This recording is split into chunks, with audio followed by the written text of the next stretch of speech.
सामाईन और प्यारे बच्चों, अस्सलाम वालेकुम वरहमतुल्लाहि वबरकातुहू।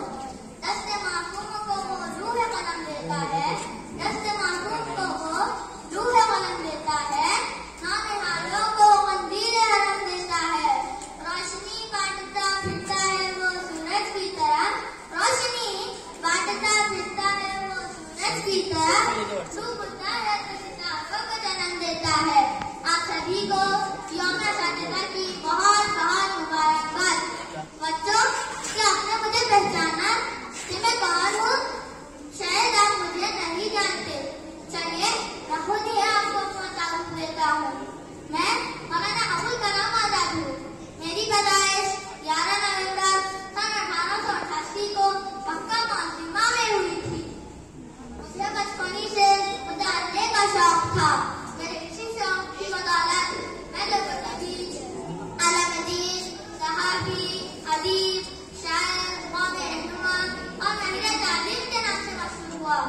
अल्लाह ताला ने मुझे हाफिज़ा और जहानत की दौलत से बड़ा उम्री से नवाजा, जिसकी बदौलत मैंने कम उम्री में किताबें, मिसालें और अखबारात लिखना शुरू किए, जिसमें ओकारे खातिर, इंडिया विंस फ्रीडम वगैरह किताबें बहुत मशहूर हुई। इसके अलावा हिंदुस्तानी मुसलमानों को ख्वाब गफलत से बेदार कराने के लिए अल-हिलाल और अल-बलाग जैसे अखबार शाये किए।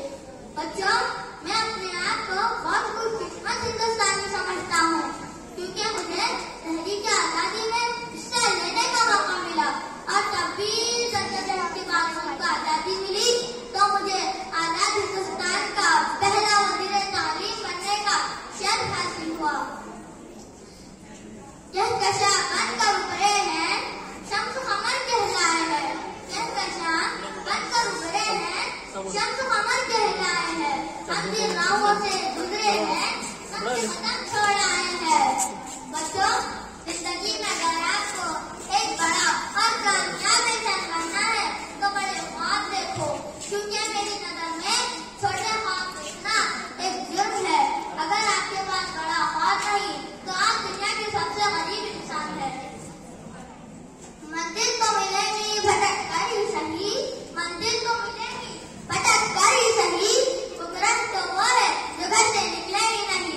आखिर में मैं आप सभी को यही नसीहत करूंगा कि अपनी जिंदगी का एक मकसद तय करो और उसे पूरा करने पर यकीन रखो, क्योंकि परिंदा अगर उड़ने की ठान ले तो हवाओं को रास्ता देना ही पड़ता है।